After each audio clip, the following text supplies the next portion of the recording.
Ya, Assalamualaikum warahmatullahi wabarakatuh. Selamat datang pada video pembelajaran. Pada kali ini, video pembelajaran akan menjelaskan tentang pengertian, komponen, kelebihan, kekurangan, cara kerja, bahkan simpulan mengenai mekanisme katup DOHC atau Double Overhead Camshaft. Untuk lebih jelasnya, langsung saja kita simak materinya dan jangan lupa untuk mempersiapkan alat tulis untuk mencatat materi-materi yang dijelaskan. Nah, langsung saja kita awali mengenai pengertian katup DOHC. Nah, di sini ada suatu gambar ya mengenai konstruksi dari mesin DOHC. Langsung saja kita dengarkan pengertian dari katup DOHC. Katup DOHC atau Double Overhead Camshaft adalah sebuah mekanisme katup yang memanfaatkan dua buah camshaft pada bagian kepala silinder.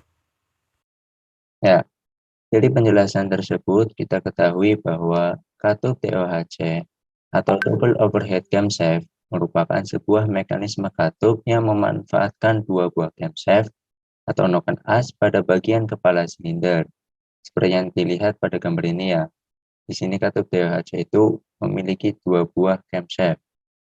Nah, atau noken as yang digunakan untuk menggerakkan mekanisme katupnya, yaitu nanti katupnya membuka ataupun menutup. Nah, dari beberapa mekanisme katup, kita bisa bandingkan ya mekanisme katup DOHC ini dengan mekanisme katup yang lain. Seperti ada SOHC dan OHV. Kita dengarkan penjelasannya terlebih dahulu. SOHC atau Single Overhead Camshaft adalah suatu mekanisme katup yang hanya menggunakan sebuah camshaft. Nah, sekarang yang OHV, kita dengarkan penjelasannya juga. OHV atau Overhead Valve adalah mekanisme katup yang noken as atau camshaftnya ada di bawah silinder dan dibutuhkan pushrod untuk menggerakkan katup. Nah, jadi kan kita di awal sudah menjelaskan yang DOHC. Kita ulang kembali supaya lebih Katup jelas. DOHC atau Double Overhead Camshaft adalah sebuah mekanisme katup yang memanfaatkan dua buah camshaft pada bagian kepala silinder. Nah, dari penjelasan tadi kita ketahui bahwa perbedaan antara mekanisme katup OHV, SOHC, dan DOHC yaitu terletak pada konstruksinya. Nah, di mana pada DOHC itu menggunakan dua buah camshaft, sedangkan SOHC itu hanya menggunakan sebuah camshaft, dan OHV itu memiliki noken as ataupun camshaftnya itu berada di bawah crankshaft. Nah, dan membutuhkan pushrod untuk menggerakkan mekanisme katupnya seperti itu. Nah, sekarang kita sudah mengetahui perbedaan mekanisme dari berbagai jenis katup ya, dari DOHC, SOHC, serta OHV. Sekarang kita masuk ke komponen katup DOHC.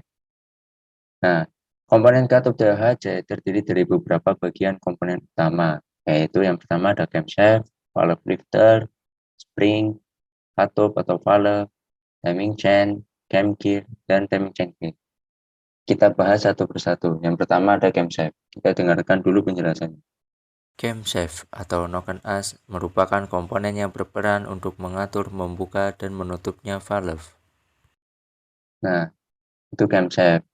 Nah, pada camshaft ini terdapat beberapa bagian ya. Yang pertama itu ada cam dan bearing jurnal.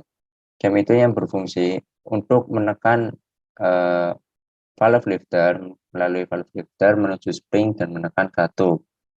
Ini cam atau tonjolan. Kita dengarkan penjelasannya. Cam atau lobe adalah tonjolan yang berfungsi sebagai pengatur buka tutup klep. Nah, seperti itu. Dan pada bagian camshaft yang lain juga terdapat bearing jurnal. Bearing jurnal ini berfungsi sebagai dudukan camshaft pada dudukannya. Bearing jurnal adalah bagian batang camshaft yang berhubungan dengan dudukan laher dan gigi sentrik. Nah, nanti pada mekanisme katup TOHC, camshaft itu dihubungkan dengan cam gear, yang nantinya cam gear akan digerakkan oleh crankshaft melalui timing chain. Nah, selanjutnya yaitu komponen valve lifter. Kita dengarkan penjelasannya. Valve lifter merupakan suatu komponen yang berfungsi untuk menerima tekanan dari camshaft yang diteruskan kepada katup atau klep. Nah, dari penjelasan itu kita ketahui ya, valve lifter itu meneruskan tekanan ya dari camshaft tadi ya, dari tonjolan cam yang di sini nanti akan diteruskan ke spring dan ke katup, sehingga katup itu entah itu nanti membuka ataupun menutup. Bentuknya valve lifter itu seperti ini ya, seperti tabung, namun berlubang, nanti di sininya dimasukin spring tuh. Selanjutnya komponen selanjutnya yaitu spring. Kita dengarkan penjelasannya. Spring atau pegas adalah suatu komponen yang berfungsi untuk mengembalikan katup ke posisi semula ketika sudah ditekan. Nah, spring itu berfungsi untuk mengembalikan katup ke posisi semula ketika katup sudah ditekan. Jadi, ketika camshaft ini berputar, kemudian cam loop-nya itu menekan katup melalui valve lifter, spring, sehingga katup itu membuka. Nah, kemudian setelah cam loop-nya itu tidak menekan, maka spring itu akan mengembalikan katup ke posisi semula. Selanjutnya yaitu katup. Kita dengarkan penjelasannya terlebih dahulu. Valve atau katup adalah suatu komponen yang berfungsi untuk membuka atau menutup suatu aliran. Nah, ini ya bentuk dari katup itu sendiri. Pada suatu engine terdapat dua jenis katup, yaitu katup in dan katup X. Untuk membedakan keduanya biasanya dilihat pada diameter katupnya. Untuk katup in sendiri itu memiliki diameter yang lebih besar daripada katup X. Nah, langsung kita masuk ke komponen selanjutnya. Kita dengarkan penjelasan mengenai timing chain atau timing belt. Timing chain atau belt adalah komponen yang menghubungkan putaran pada poros crankshaft dan poros camshaft.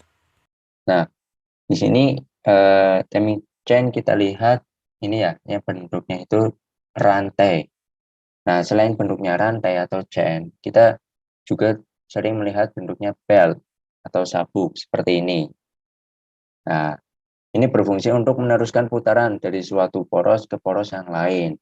Kalau dalam mekanisme katup TOHC, timing chain berfungsi untuk meneruskan putaran dari crankshaft yang akan diteruskan kepada cam gear sehingga memutar camshaft. Nah, camshaft berputar sehingga akan menggerakkan mekanisme katup melalui tonjolan cam yang ada di camshaft seperti itu. Untuk komponen selanjutnya yaitu cam gear. Kita dengarkan penjelasannya terlebih dahulu. Cam gear adalah suatu komponen yang berfungsi untuk meneruskan putaran dari crankshaft ke camshaft melalui timing chain.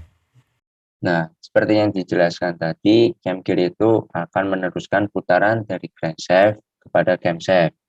Di sini cam gear itu nanti dipasang suatu poros ya, satu sumbu poros dengan camshaft ya di sini melalui lubang ini. Nah, nanti cam gear itu akan diputarkan melalui timing chain yang diputarkan oleh crankshaft. Nah, kalau cam gear itu berputar, maka camshaft akan berputar sehingga tonjolan atau cam pada camshaft itu juga akan bergerak, berputar, dan menggerakkan mekanisme katup. Untuk komponen utama yang terakhir yaitu timing chain grid. Kita dengarkan penjelasannya terlebih dahulu. Timing chain grid adalah suatu komponen yang memiliki fungsi hampir sama dengan tensioner, yaitu sebagai penjaga kestabilan kekencangan rantai.